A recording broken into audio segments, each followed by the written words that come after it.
Welcome, everybody, to another episode of 8192 The Truth. I am Joel D. Supernaw with my partner, Kevin, brother Cincinnati. Kevin, how are you doing? I'm good. I'm good. Living life. We have a lot to talk about. I would like to mention Robert Follis, the original coach of Team Quest, has passed away. I'm going to kind of just sit on this a bit and let the process take care of itself. It's very, very, very sad. And I'll come back and I will actually talk in detail about what an amazing part of how Robert Follis really truly helped change the sport. And the way he did it, from my perspective, is a very, very good story. And I'll come back a week or so from now, and I'll talk about those things. I do want to talk about long movies. Okay, I'm not going to tell you what movie we just went to, I got a feeling. but if a movie's over 2 hours and 20 minutes, yeah, I guess it's my responsibility to know. They tell you how long the runtime is. You don't need to go that long. And if you do need to go that long, go 4 hours and make it a part one and part two. I'll go to both of them. But I would rather sit through two movies, two different times, than one movie that has 4 or 5 different opportunities to end. Man, if it's a 3-hour movie, you gotta call intermission. You gotta call a timeout. You gotta let a guy go and walk around a little bit. Man. Yeah, I haven't seen too many of that length that merited being that length. Most of them have a good 20, 30 minutes of fluff that doesn't need to be there. And it interferes with the story. And it just makes things convoluted. Well, when you're rooting for the movie to end, when you spend 30 to 45 minutes just, okay, man, you got me, this was a good movie, all you got to do is tie it up. Now, some movies, I understand, are part of a book, and they have to finish it accordingly. But again, man, that's just too long to sit in the theater, especially if you go to the trailers. You get there on time, you watch 20 minutes of trailers, then you watch a 2.5 movie. You've been there 3 hours, man. That's too long. That's way too long to sit in a movie. And that, my friends, is the truth. That is the truth. Lad's here, and we're doing 2-a-days. Lad was here over Thanksgiving break, and I sent him home with a plan. I had it all written down in a book, and he followed it. Probably 97% of it. He missed a couple, but again, A+. 97% and A+. And we have the opportunity now to, he's 14 years old. He needs to sleep, and then he's going to go gunning again. So I can use him over these next 2 weeks to do my 2-a-days. And it's really fun. Like we are going to go after this podcast. We're going to go work out again. Last night we went, at 10 o'clock after the fights, and we'll talk about them. And, at the end, I said, man, I feel so good. I feel so good. You always do. You always feel good after you break a sweat. If you go a little bit longer, you're going to feel better. Joe Rogan posted on his Instagram about a week ago that he was feeling horrible, and he went for a 3-mile run. And, of course, afterwards, he felt great. He called it, battling the bitch within. But the reality is, the hardest part of a workout is starting the workout. Yeah. And sometimes you just have to break it down. You're on the couch. It's 9 o'clock at night. You've had a workout planned all day. The first thing you have to do is get off the couch. Okay, I've made that step. I'm not going to worry about the workout because the workout's so far away. Now I'm going to get dressed. Okay, boom. That's another victory. Now I'm going to get to my car. Okay, boom, another victory. Now I'm going to drive to where I'm going to exercise at. Boom, another victory. Sometimes you have to break them down step by step just to get to the start line. And when you do that and you say, okay, good, that was something. I didn't think I was going to get off the couch. I didn't think I was going to get dressed. I didn't think I was going to get to the car. I didn't think I was going to get to the gym. Well, now I'm here. I've already written down my workout. Now I'm going to go through it. And usually about the 13-minute mark, whatever you're doing, you're in. Then 13, you're going to start feeling good. That's going to roll for about another 20. Most of us work out for about an hour and 15 minutes. You can see the finish line. You might have to battle a little bit to get to the finish line. But at the end of the day, there is a huge victory for all of us. Most of us are fans of some, most of us are fans. I'm a huge fan. I'm a fan of the UFC. I'm a fan of sports. I'm a fan of triathlons. But when I work out and I want to work out like a world champion. Everybody deserves that opportunity. Everybody deserves the opportunity to put themselves on the top of the medal stand by just going and doing their workout.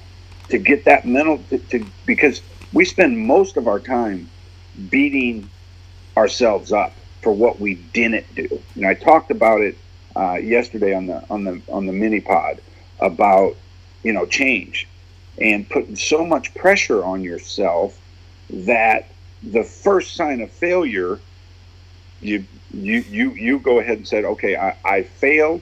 Let's go ahead and take this off of the map, and I now have to start again. Well, what did you really fail? You're still healthy. You can still go work out tomorrow. I hear it all the time when I mention it on the podcast, how it helps people when I say you're either a day in or a day out. It sucks when you are a day out. But again, that knowledge of knowing that you are only a day away from being back in a positive position, man, that's power. That is power. Yeah. I thought about your challenge that you are doing, where you are getting groups together, and I want to be a part of it. I want to be a part of it in a different way. Of a control group, I want to do it completely different. Whereas you are going to be the master. You are going to set a plan in motion that if the humans follow it, they will succeed. Is that correct? Correct. What I would like to do is take a group that are interested in joining my group, a control group, and I would like to do something very similar, except try to gain weight over the month. There you go. We could do that. No, we've had great conversations about Everything Works Start Today. Yep. And the biggest part of programs, when you say people do not know how to exercise and they do not know how to eat, you are 100% correct.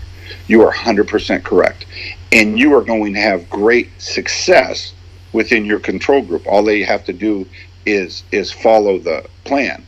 I want to attack it a different way, to where my group is accountable. They're accountable for their program. They're accountable for their diet. They're accountable for their exercise. Man, you are a Google away, and everybody knows what their body works with. Now, if you're an excuse maker, you're just done. You're just hit. If you're making excuses from the get-go, hey, I can't do this and I can't, man, give up. Quit is a very, very good idea for you. That's what you need to do. Excuse is married to quit. They're going out forever. So I want a group. I want 10 people get a hold of me through Facebook, and we are going to not go against your Kevin's group. We're just going to do it a little bit different. And I want to see out of 10 people how many people succeed over the course of 30 days, and then look at that same group another 30 days.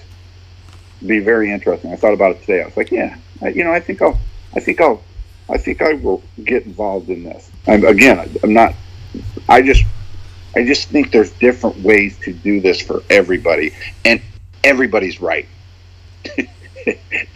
Everybody's right, man. You just got to start. Yeah, and this is the kind of thing,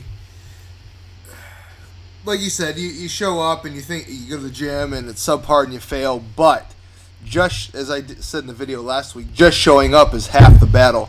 And for some people, any change is progress. So, yeah. So if you're a control group, they're doing it differently. They're doing something else. It's still a good thing. Change is still good progress, and it's better.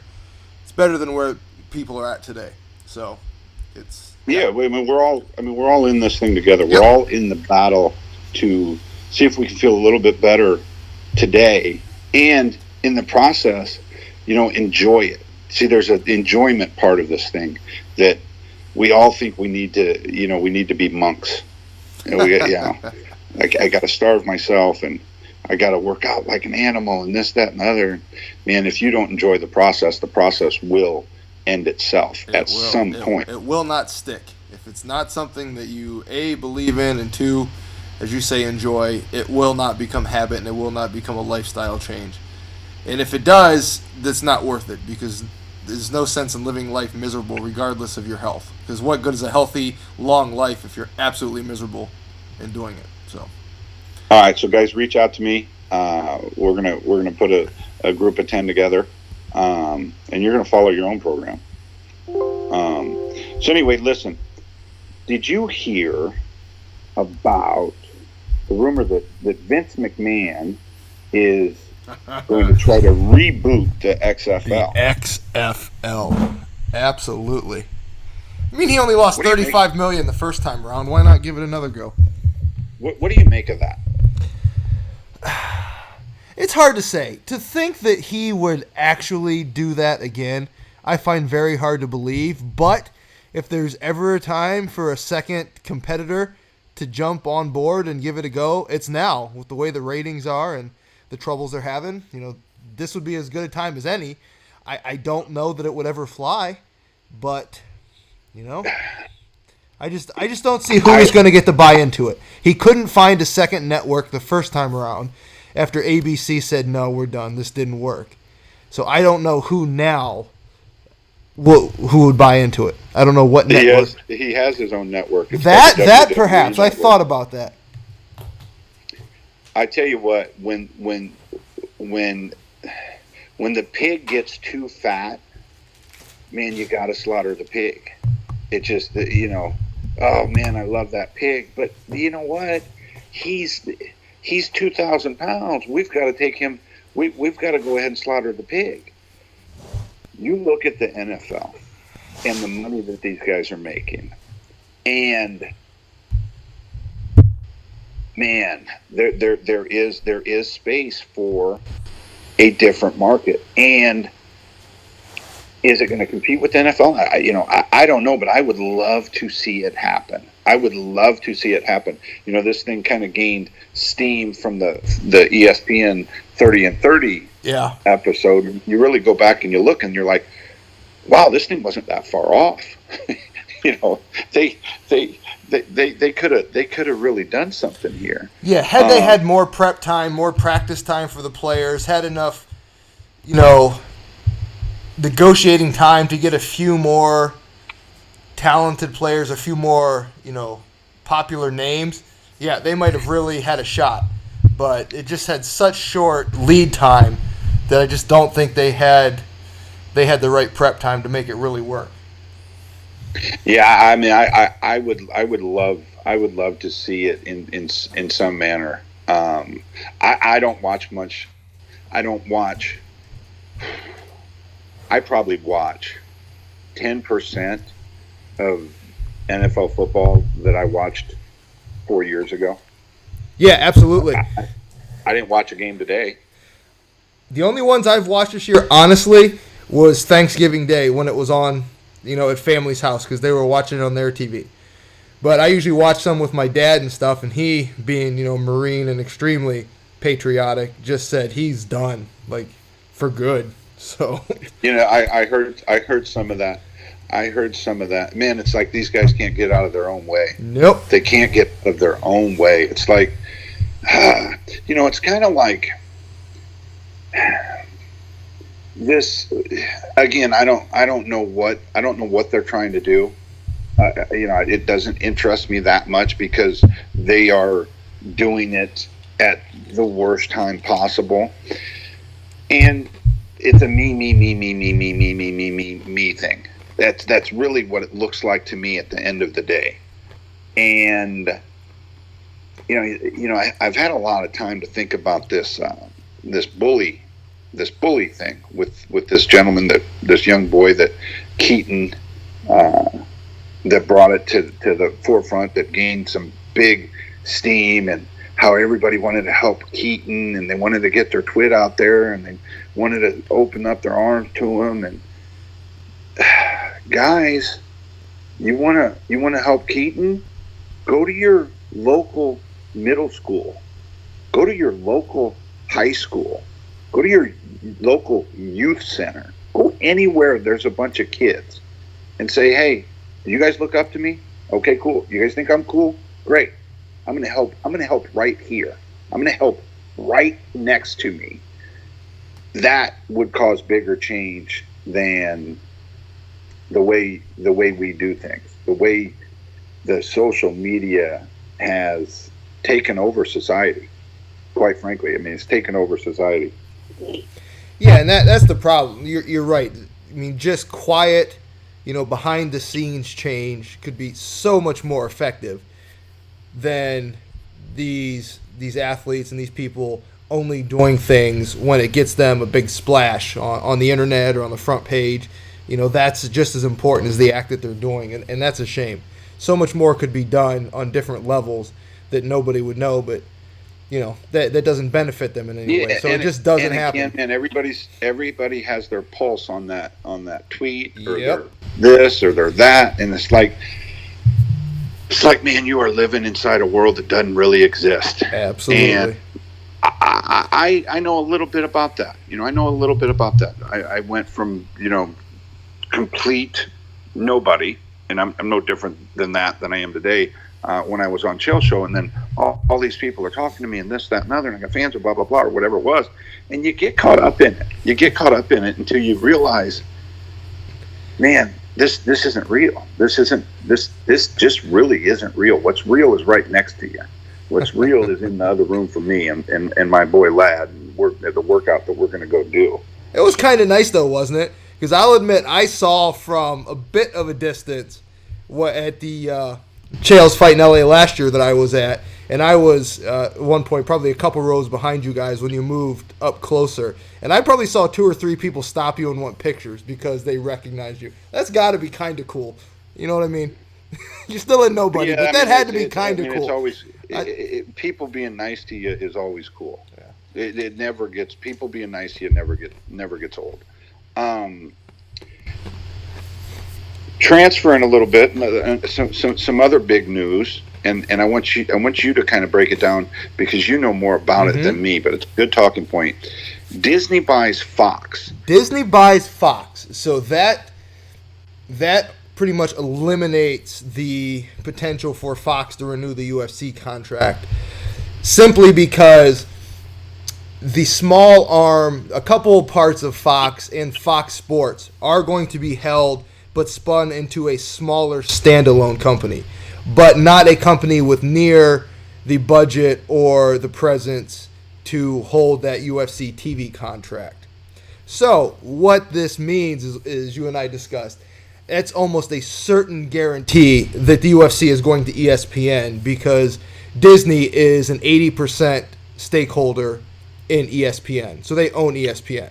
So that All right. Well, almost solidifies where the UFC is going as far as TV rights. let me ask you this. Let me ask you this because I heard, again, I heard this just a different way. I heard it that Disney bought Little Fox, all of the regional Foxes like FS1 and FS2. No, so but Big Fox, hold on, Yep. but Big Fox is still in play.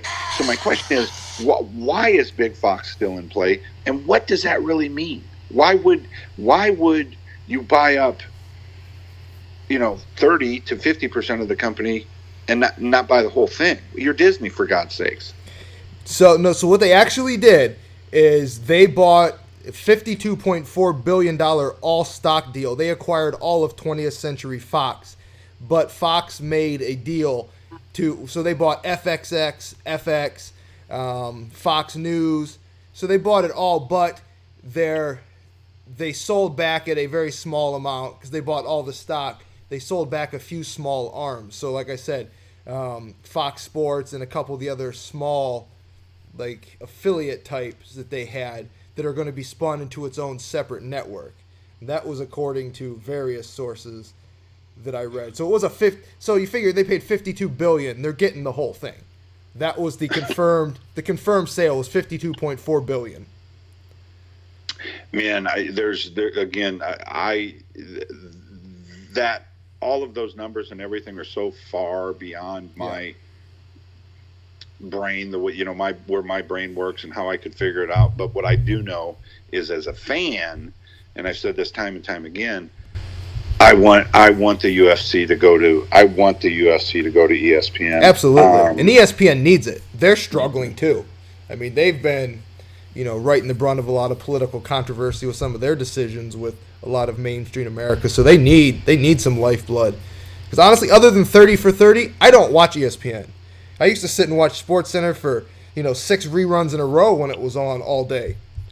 I don't watch it at all. I can't stand some of the people sitting and arguing with each other over the stupidest shit all day long on those stupid pundit shows. So I think it'd be great for that's ESPN. hot. Apparently, that's where the market is. We've talked about that before. Everybody picking at each other.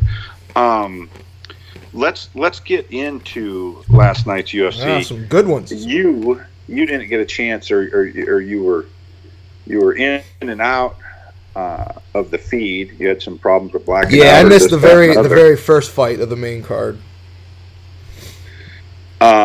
Loved Glover. I'm just going to talk about the main card and some of the things that make me want to smash my head into the table. Loved Glover getting the win. Loved how he did it, which is just a way that always works. If you can get on top of somebody and pound on them, you're gonna have a good chance at victory. There's a young gentleman named Ricky Simone. His name looks like it's Simon, but it's pronounced Simone, and he's out of the Gracie Barra gym in Portland. And this kid is a killer. Just won a title. He just won a title in Legacy. He is a killer. You're gonna see him. The UFC is gonna grab him. If you see him on Bellator, you're gonna see that young man, fighting for a world title in the not so distant future. His style and his pace it's always going to win. It's always going to win. If you can mix takedowns with pace and to be able to properly defend yourself on your feet, it's that pace that is the biggest thing. That pace takes away so many variables. So it was great to see him. Keep your eyes on Ricky Simone. Still think it's Simon. Yeah. Simon. So what does that do with the light heavyweight picture? Does that put Glover next in line? So if, whoever wins the DC Ozdemir fight, does that put Glover in a title fight again? Because Gustafson's out, and he's number one. I would like to see that, but again, you don't know how long John Jones is going to be out. John Jones probably been out already 6 months. If somehow John gets a year, well, then that changes everything. True. Yeah. You've got the greatest fighter. You got the greatest fighter of all time, John Jones, not fighting. So if he only gets a year now, if he gets 2 years, yeah, that changes things. But yeah, I think you can do that. I think you should do that. Love to see that.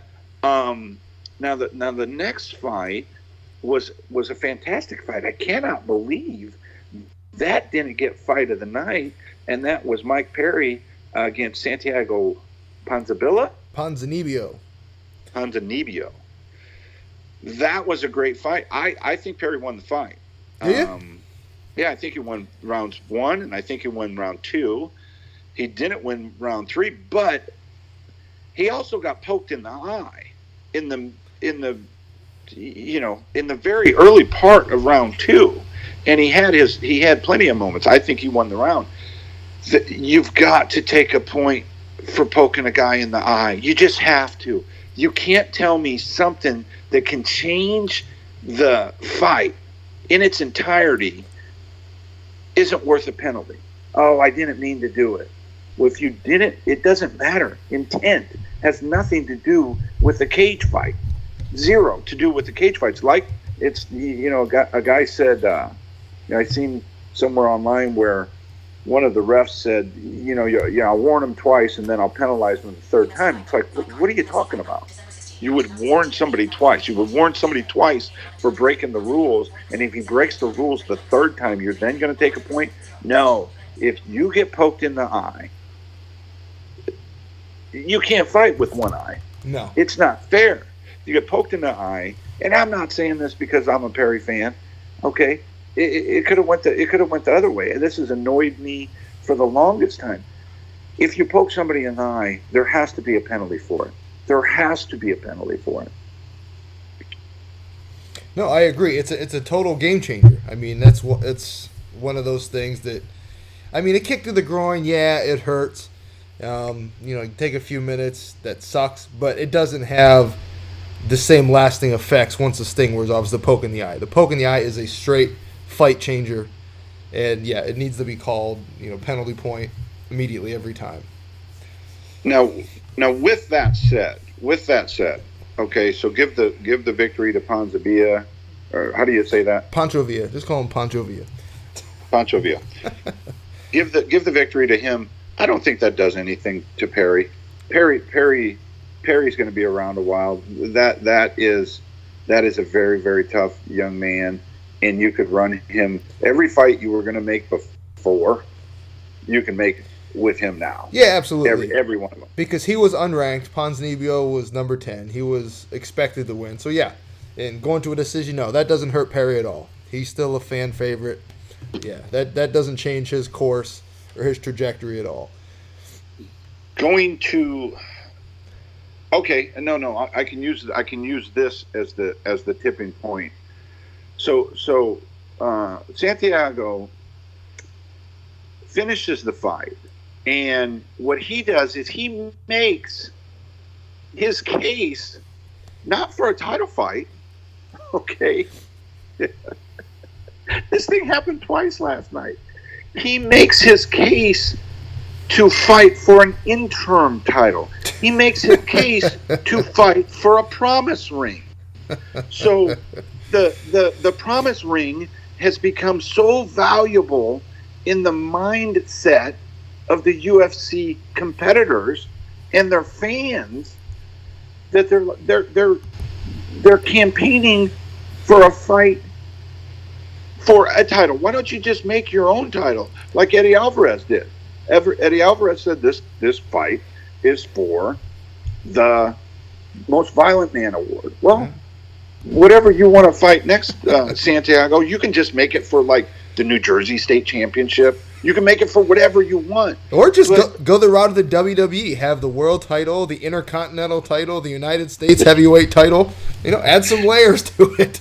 There you go. Add some layers to the promise ring. Have 3 or 4 promise rings per weight class. Everybody in the top 10 will be fighting for an interim title, a promise ring. It happened twice last night. It happened twice last night. It happened in that fight, and I believe it happened in the next fight where the gentleman that beat Lamas, Josh Eastman, is that his name? Emmett. What is it, lad? Josh Emmett. Josh Emmett. Yep. Josh Emmett. He shouldn't even have been able to fight. He No. shouldn't even have been 2.5 pounds over. He missed weight by 2.5 pounds, and he is fighting with an unfair advantage sooner or later. And then as soon as that happened, I'm like, okay, this is what it's going to take. It's going to take somebody getting friggin' killed to do away with this. Well, right now is the time, guys. Right now is the perfect time. If you miss weight, you don't get to fight. Absolutely. It's that simple. Not only do you not get to fight this time, you're suspended for 6 months. You're suspended for 6 months. And if you miss weight a second time, well, you're out of the organization. I don't want to hear about bad weight cuts and my body shut down. Yeah, your body's going to shut down when you're losing 40 pounds. You know, I was telling Lad, you know, when I come up 25 pounds, if you were 25 pounds over your wrestling weight out of season, that was big. And you get to 17, 18, okay, and then you get it down to 13. Nobody cut 40 pounds. And it's what guys are doing every single event. And it's ridiculous. You look at a guy like Ricardo Lamas, that hurts him. And he shouldn't have took the fight. He shouldn't have been in a position to make himself look bad. You know, Tim Elliott, he said, no, I'm not going to fight. Probably didn't get any money. So Tim Elliott was penalized for doing what's right and saying, no, I'm not going to fight a guy that missed weight. If this was wrestling, okay, nobody in the history of wrestling has ever wrestled a match. No. When they missed weight in the entire history of the oldest sport in the world. That's never happened. Hell no. Now, no, you miss weight at the state tournament. They don't go and ask the other guy in the finals, "Are you okay with wrestling him anyway?" No, doesn't happen. It's over. Forfeit. With all those fights on that card, I guarantee there was somebody at that weight class that should have been able to step in, not only step in and take that fight, but step in and take Emmett's paycheck. Yep. And Emmett might be a world champ. Okay, he might be a world champ. He's never lost, and he is great, but he was fighting last night with an unfair advantage, and it shouldn't have happened.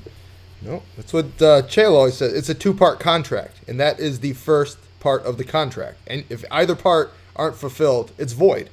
You don't miss one part and then say it's okay, I'll fulfill the rest. It doesn't work that way. You miss weight, you're done. Final fight of the night. Oh, that's who it was. $13 Shoes came out and was campaigning for Covington. Yeah, was campaigning for a interim title fight. It's just ridiculous. Anyway, RDA versus Robbie Lawler. Did you get to watch that fight? Yo, absolutely. Yeah, he got RDA just beat him good, and he did exactly what I thought he would do. That he would neutralize him with the leg kicks, and he did. He hurt both his knees pretty good, and then, he just went after him. I think we're going to hear. You ain't going to hear it from Robbie, but you're probably going to hear it from one of his coaches. And this is just a guess. That Robbie probably had an injured leg going into the fight. That's possible. The fact of the matter is that Robbie Lawler's never an easy out. So there's two ways to look at this thing. There is. The way to look at it is RDA completely dominated the fight. And then the other way to look at it is RDA had 15 minutes of fighting a guy on one leg and couldn't finish him. True. So, but with that said, I mean, RDA should have a title shot. It was set up for a title shot. He didn't do anything that would warrant him not getting a title shot. And if you gotta wait for T Wood to have his injury healed, just wait, man. Yeah. Just wait. You don't need to put a promise ring out there. It's diluting the sport. It's so diluting the sport that there isn't any. I don't need to go any further than when guys are campaigning to fight for a made-up title. That's in the history of combat sports, in the history of wrestling and boxing and anything. This is a new thing that the UFC has created. It helped them along the way, but it's too much. When you have guys that are making up their own fights for a belt that does not exist. Okay, the what's that? The shark has jumped the boat at this time. Yeah, they jumped the shark. Now on that fight, let me ask you. So, Mike Dolce, who's always very outspoken, mostly on the weight cutting issues and things like that, but he came out and said there's a big issue with corners letting guys continue to take beatings, thinking that there's a chance that they may come back. And that's pretty, I don't say controversial, but a gray area. What do you think about that? Because what he was saying was that, like you said, Lawler's a tough out, and Dos Anjos had him for 15 minutes on one leg and couldn't finish it. And he's saying that Lawler should have thrown in the towel. Robbie Lawler has earned the right to go out there and continue to fight. I agree with him, and I disagree. He makes a great point. Some fights should be stopped, but Robbie's such a crafty guy. I mean, you go back and watch that 97 punch combo. Most of those punches were blocked. Yeah, okay? A lot of them. Most of those punches were blocked.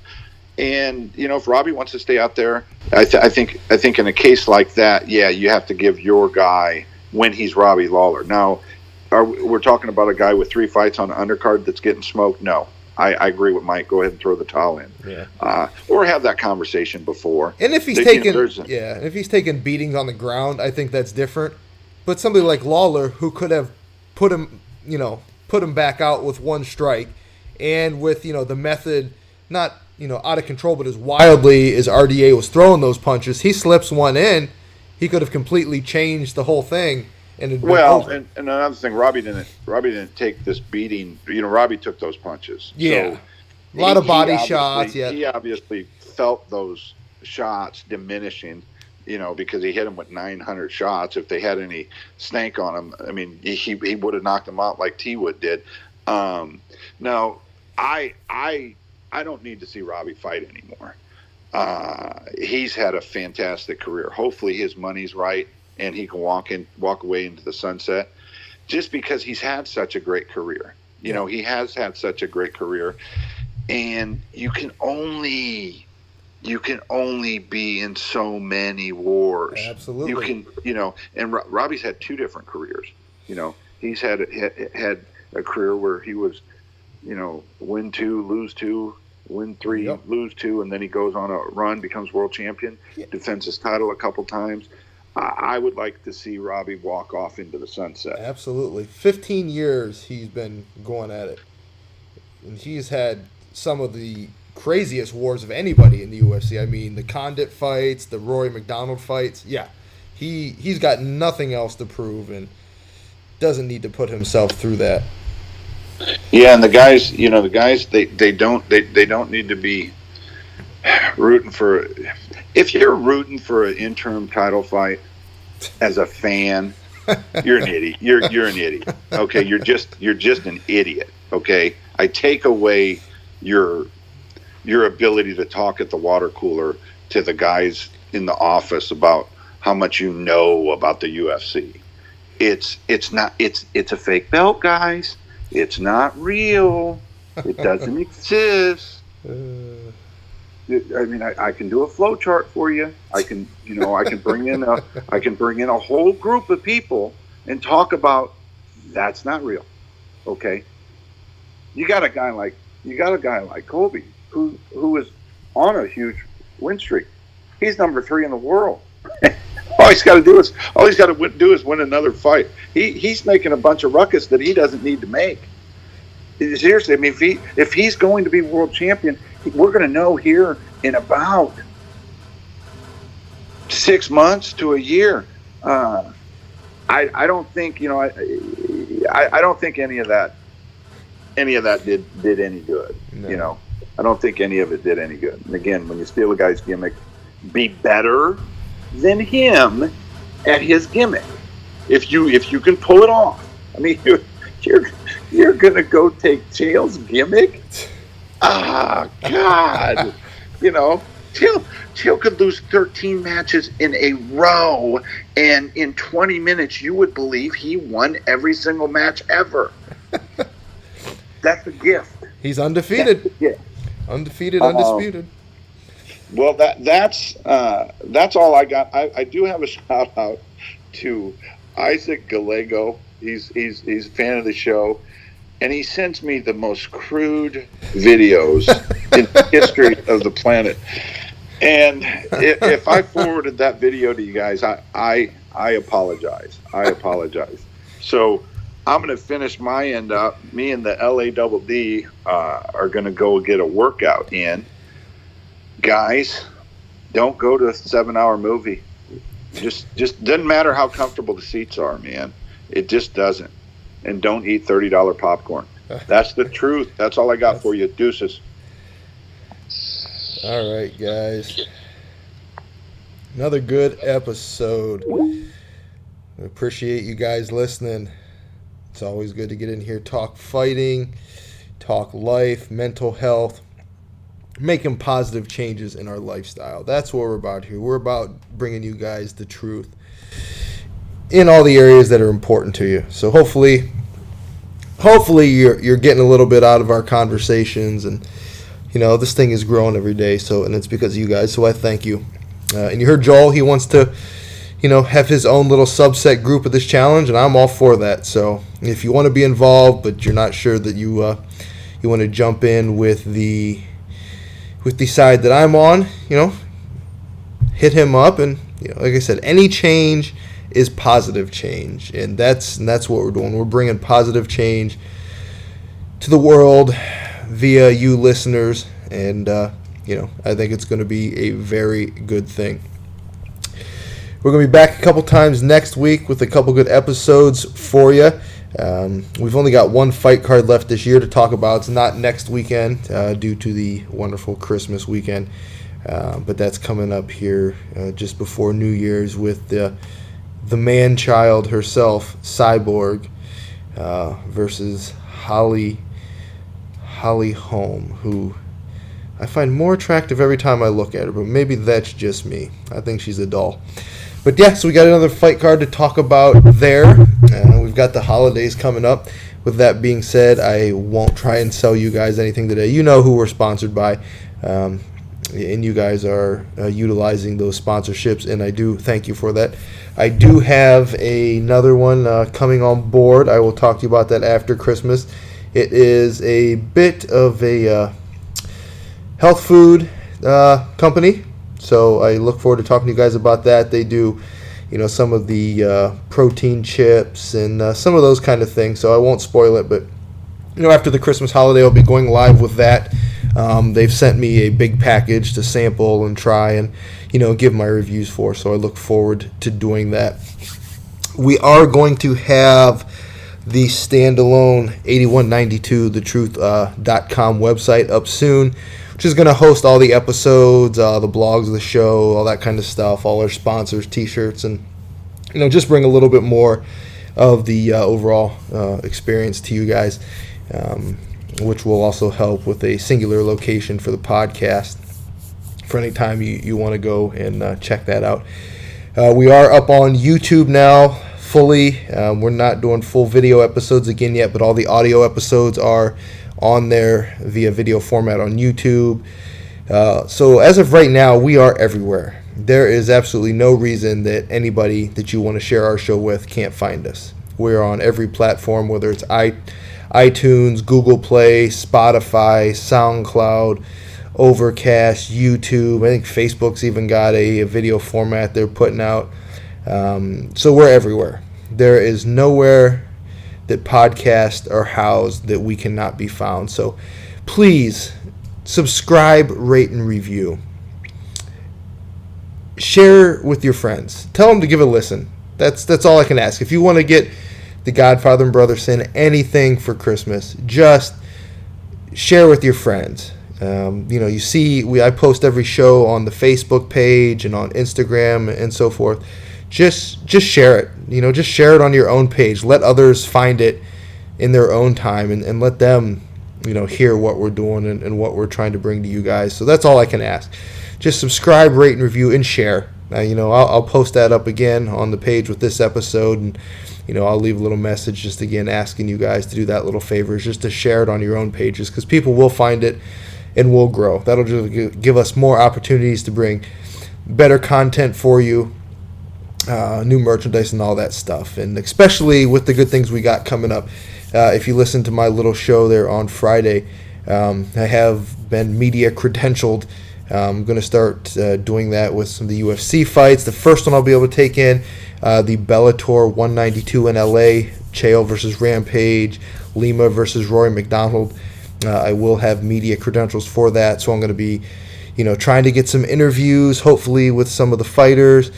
I'm going to be there for weigh-ins, media day, all that good stuff. A little bit more behind-the-scenes access for you guys, and bring you some more in-depth content in the fight world.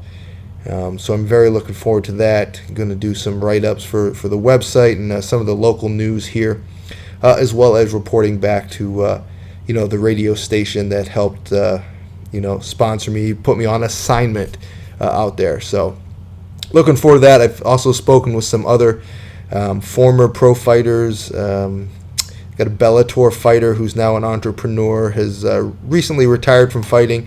I went to school with in college. Then he got into fighting, did that fairly successfully for Bellator for a while. Never held a title, but held his own for several years, and then went to a smaller organization and finally just stepped down. And he's doing the entrepreneurial thing like I do. So I'm going to have him on here in the next couple of weeks, do some interviews and talk about his life in the fight world and what that's like, and life after the fight game. So again, a lot of stuff we're bringing to you guys. I thank you for coming along the ride so far. And I certainly hope you'll stay on the ride with us. It's only going to get better and more exciting. But again, subscribe, rate, and review. Share with your friends.